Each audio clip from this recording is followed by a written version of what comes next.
Welcome back to the Electrician's Tool Channel. On the bench today, we have the BK Precision Capacitance Sorting Meter, model number 890B.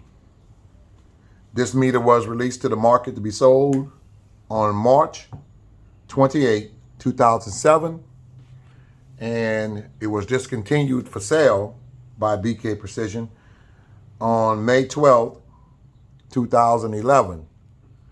So it survived 4 years on the market. Now, you can still find this meter on the market, eBay. The ones I have seen is not really in good condition. It's kind of beat up, and it's not worth purchasing. But they do have another model, and I think it's it's a different model, has more features. It's the LCR meter. This one just does one thing, and that it just tests capacitors, which is all right with me when I first bought it, because it does that well. Since I've purchased another one, and by a company called GW Instec. I've done a video on it if you want to go check that out. It's my LCR meter. And it's kind of like drawing me away from using this one. And it's not that this one caused me any kind of trouble or anything like that. It didn't. The BK Precision one I'm talking about, it didn't cause me any kind of trouble. It still works fine to this day. It's accurate, and it works fine to this day. No issues whatsoever. And I do keep it nearby, just in case. In other words, readily accessible. If I need to use it, I will. I can, and it's right there. Now, but I haven't used it in quite some time, and I just was just sitting around now reading some papers, doing some work, and I looked over and I said, well, let me just do a review on this one. I haven't, like I said, I have in the past, but it was a very long time ago. But anyway, let's look at some of the features, and we'll get back to telling you about what I like and what I don't like about it. I'm gonna zoom in a little closer and let you see the features. Okay, let me start from the bottom. All right. It also has a guard terminal. It has discharge. I want you to discharge capacitors before using it, because as you know and I know, and for those who don't know, capacitor holds, it stores energy. And this is not a multimeter, and it can do some damage to this meter if you don't short out your capacitors. Now, it also take these little blades at the top right here. It also take like a shorting bar you could put in here, or the Kelvin clips with the shorting bar that you can press in there. Those of you who know what I'm talking about, you can use this with this meter. They do have some online, but I just didn't want to purchase this because the meter's kind of old. But it's still in good shape. This meter, like I said before, I have no issues with it whatsoever. It's still in good shape. But I just haven't purchased it because I have one already for my GW Instec, and that's good enough for me. Now, these are the test leads that I use for them. Let me kind of zoom you back just a little. These are the test leads that I use with this one when I do use it. And these are not the ones that came with it. These are the ones that came with my GW Instec.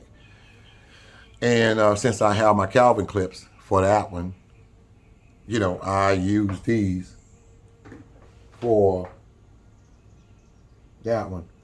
I don't know if y'all can hear, but do y'all hear this fly or something in here? It's like a doggone bird. I mean, it's how big he was. Wow. But anyway, that's all. Anyway, guys, let me zoom you in to some of the features. It's a big old insect that was in here. Anyway, that's some of the soft keys.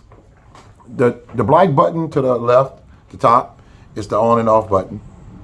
The one before there, underneath it, when you're programming the meter and to set it the way you want it, And below that is, it works as a cursor and a record button.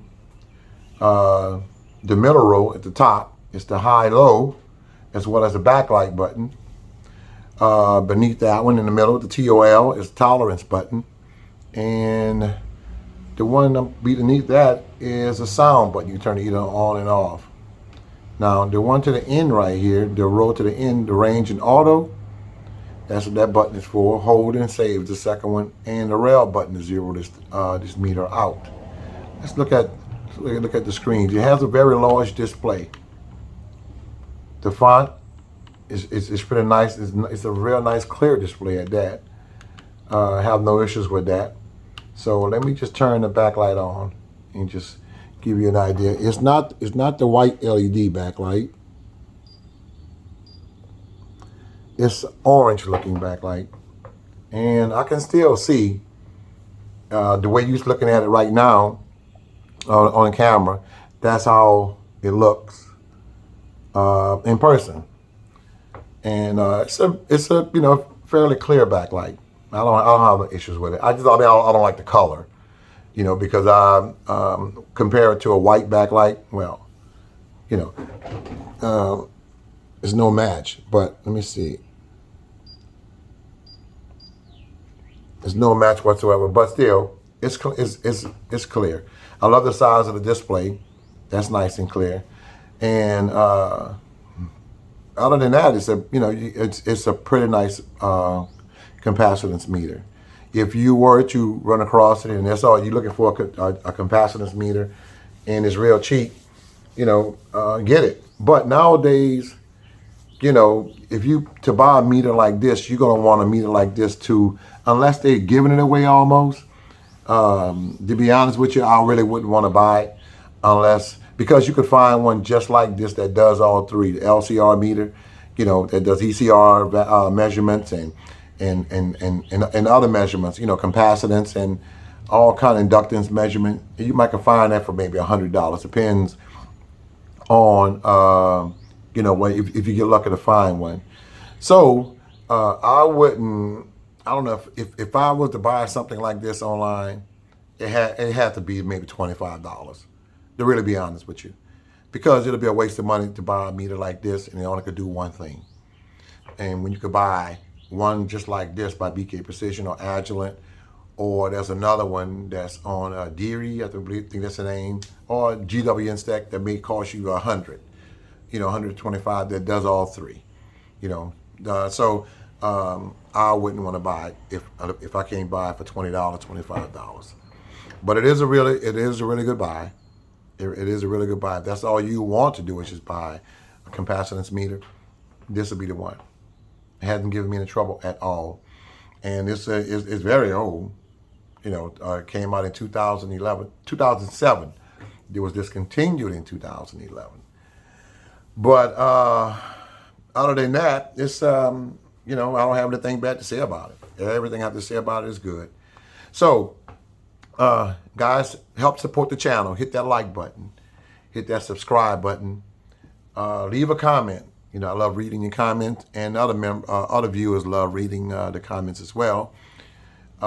Hit that share button if you know someone that may benefit from watching this video. Help support the channel and the trade. So I want to thank you, and you guys take care and be safe out there. Until next time, until we meet right back here again when I do my another video, and stay tuned, because there are more to come. That's why I want you to subscribe to the channel. I want you to subscribe to the channel because so you won't miss a thing. It'll put you in rotation of all of my previous videos as well as my upcoming videos. Okay, fellas, take care. I'm out of here. Later.